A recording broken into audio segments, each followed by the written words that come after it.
All right, man, peace. So, recovering NBA superstar Kawhi Leonard has not only severed ties with his former franchise, the San Antonio Spurs, but also with his main corporate sponsor, that being Michael Jordan and Jordan Brand.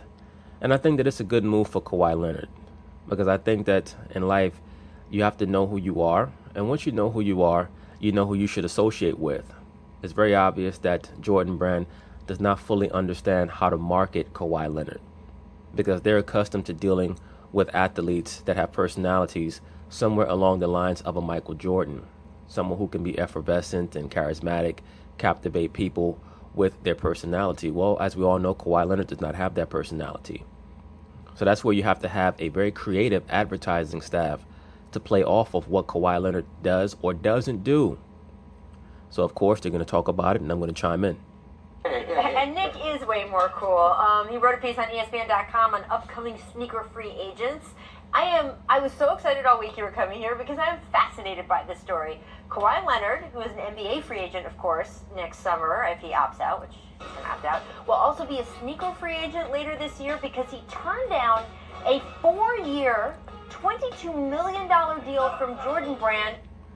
Now, we can tell just by the fact that Kawhi Leonard decided to turn down that deal from Jordan Brand that this season he has decided that he has to bet on himself.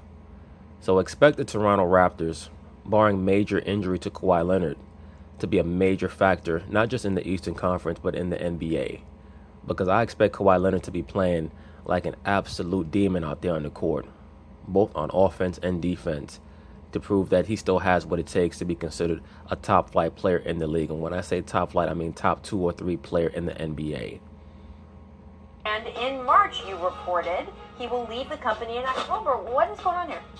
It's really curious because I think as surprised as people were that he left the Spurs on bad terms and as great of an organization as that, Jordan Brand's always been a family environment. So it caught a lot of people off guard when that went south.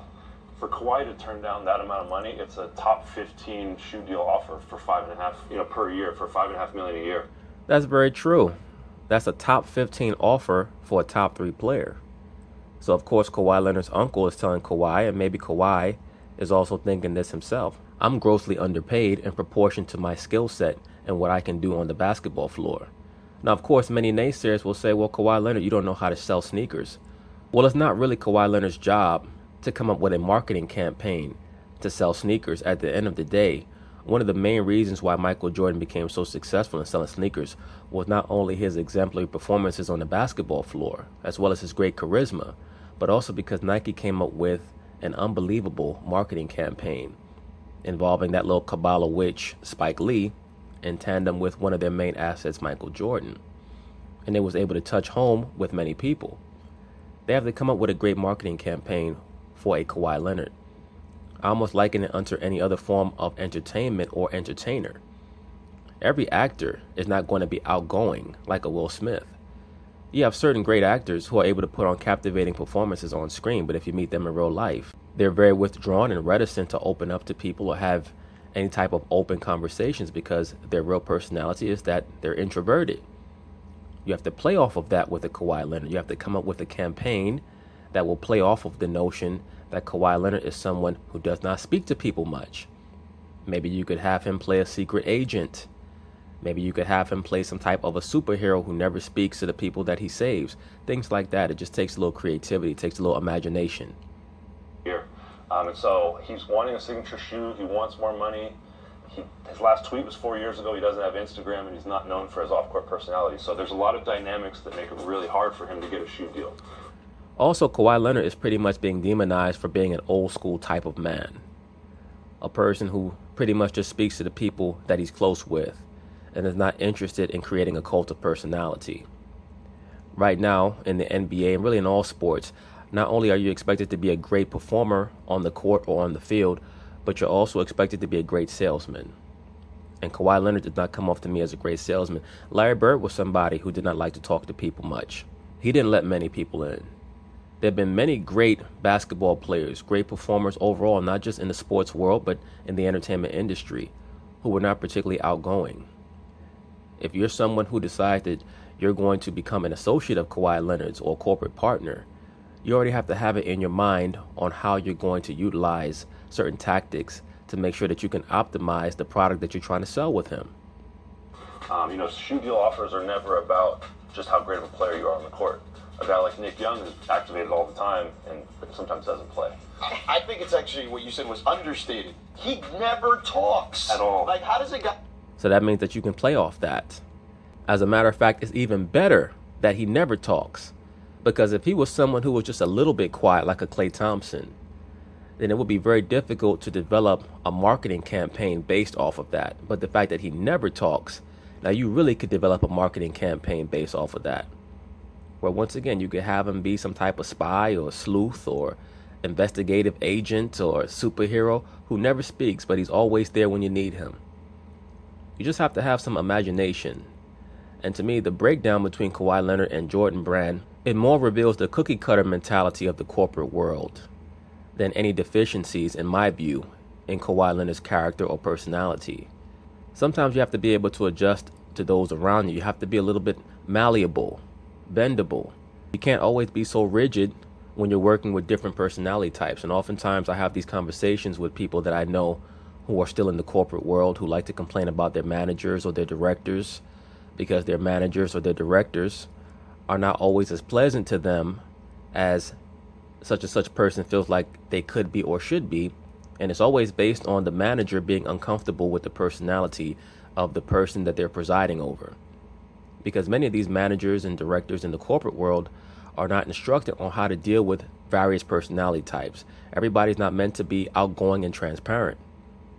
There's a guy who never says anything get a deal beyond that. Like, it's just mind-boggling to me.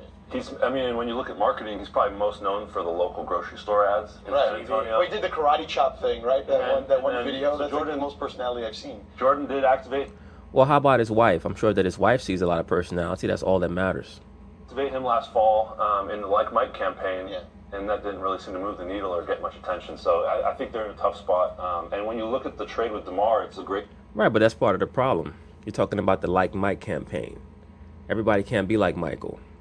You have to come up with a campaign that is really able to tap into his personality traits. And it's really not that difficult. It's a great comparison because Toronto's not a bad market. I've had a lot of people asking me, is Toronto going to hurt his offers? And they've had Vince Carter, DeMar. DeMar actually had a secondary room next to the locker room for all his shoes because he was wearing Kobe's all the time and switching stuff in and out.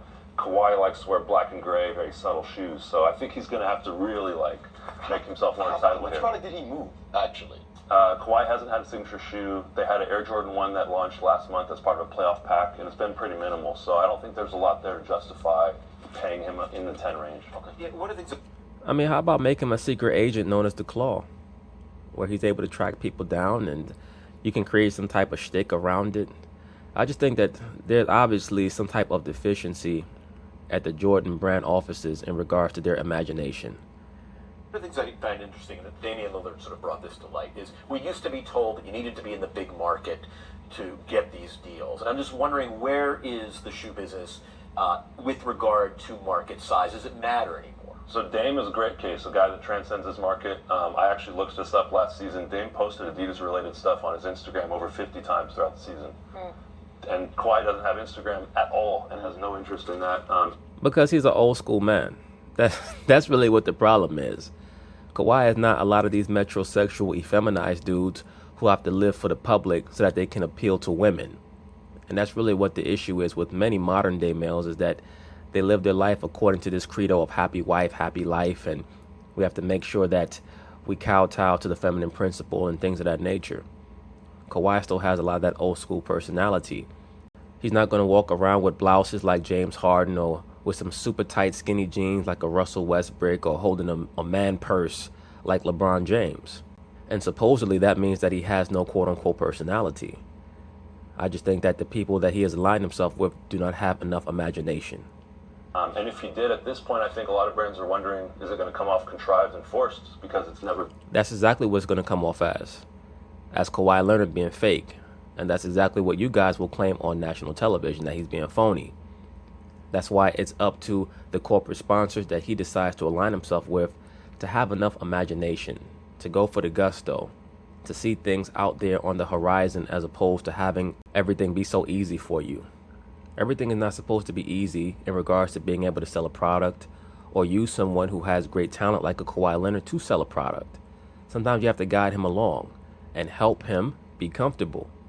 Been something that he's been familiar with. So it's one of the more curious marketing things I've seen, and it's going to be. I don't think it's particularly curious. I think that people tend to try to demonize introverts because they don't like things to be difficult. They don't like enigmas. They don't like conundrums. They don't like quote-unquote problems. Sometimes it's not the introvert that's the problem. Sometimes it's the mainstream society at large that seeks to socially engineer everyone. It's going to be interesting to see where it goes. There's so much about Kawhi Leonard that's going to unfold in the next year. That's one of them. I want to move on to... I agree. There is a lot about Kawhi Leonard that's going to unfold.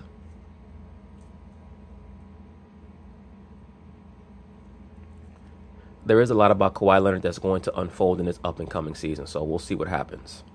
So peace.